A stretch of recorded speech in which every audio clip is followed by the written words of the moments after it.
படிப்பு படிக்க வந்த 2ஆம் ஆண்டு மாணவி. அந்த 2ஆம் சொல்றீங்களா?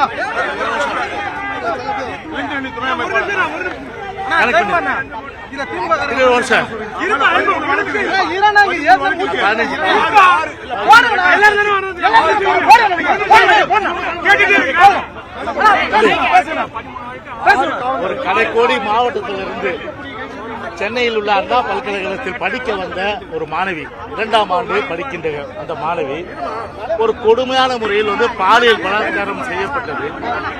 இதுவரை அவர் எங்கே இருக்கார் என்று கூட யாருக்குமே தெரியவில்லை. அவரோடு இருந்த நண்பர் அவரும் எங்க இருக்கார் என்று அந்த தகவல் யாருக்கு தெரிவிக்கப்படவில்லை. அது ஒரு மர்மமாகவே இருக்கின்ற ஒரு நிலை. அண்ணா பல்கலைக்கழக மாணவர்கள் போராடிய நிலையில் நம்முடைய மாண்புமிகு கழக பொதுச் செயலாளருடைய உத்தரவை ஏற்று இன்றைக்கு சென்னை மாவட்டம் முழுவதும் உள்ள அனைத்து இந்திய அண்ணா திராவிட முன்னேற்ற கழக சகோதரர் செயல் வீரர்கள் வீராங்கனை அத்தனை பேருமே இன்றைக்கு ஒரு ஆர்ப்பாட்டம், ஜனநாயக ரீதியிலான ஆர்ப்பாட்டம். இந்த ஆர்ப்பாட்டத்தை பொறுத்தவரை ஜனநாயக ரீதியிலான ஆர்ப்பாட்டம். இது ஒரு வன்முறை கிடையாது இதுல.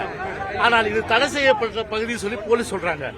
தடை செய்யப்பட்ட பகுதினா இந்த 3 வருஷத்துல விசிக ஆர்ப்பாட்டம் பண்ணிருக்கு, காங்கிரஸ் ஆர்ப்பாட்டம் பண்ணிருக்கு, திமுக ஆர்ப்பாட்டம் பண்ணிருக்கு.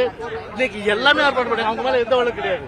ஆனால் இன்றைக்கு ஒரு மாணவி பாலியல் வன்கொடுமைக்கு ஆளான நிலையில அந்த மாணவி பார்த்தீங்கன்னா அவருக்கு நியாயம் கிடைக்க வேண்டிய வகையில இன்றைக்கு நம்ம போராடுகின்ற ஒரு நிலையில் இன்றைக்கு அதை இந்த ஸ்டாலின் மாடல் அரசாங்கம் ஸ்டாலின் பேச்சை கேட்டுக்கொண்டு காவல்துறை இன்றைக்கு ஒரு மிகுந்த கெடுபிடியாகி இன்றைக்கு அனைத்து இந்திய அண்ணா திராவிட முன்னேற்ற கழக சகோதரர்களை கைது செய்திருக்கின்றது. இது அனைத்து இந்திய அண்ணா திராவிட முன்னேற்ற கழகம் முழுமையான தங்களுடைய கண்டனத்தை தெரிவித்துக் கொள்கின்றது. இந்த ஞானசேகர் என்பவர் 15 வழக்குகள் நீங்க சொல்றது கேட்க இருங்க. 15 வழக்குகள் ஏற்கனவே இருக்கு. அது மட்டும் இல்லாமல் ஒரு கிட்டத்தட்ட 3 பொண்டாட்டி அவனுக்கு. அது மட்டும் இல்லாம பாத்தீங்கன்னா கிட்டத்தட்ட வழிப்பறி கொள்ளைகள் போன்ற ஏகப்பட்ட கொள்ளைகள். அதே போன்று பாலியல் வன்கொடுமை ஏற்கனவே ஆளாகி அண்ணா யூனிவர்சிட்டியில தான் அவன் தஞ்சம் அடைந்திருக்க நிலை.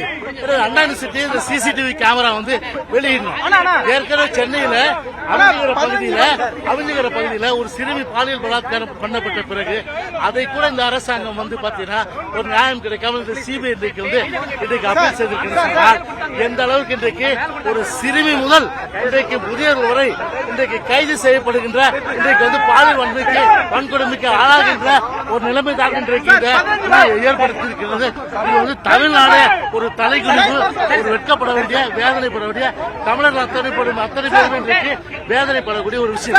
மாணவிகளுக்கு யாருக்குமே பாதுகாப்பு இல்லாத சூழ்நிலை இன்றைக்கு தமிழ்நாட்டில் இருக்கின்றது.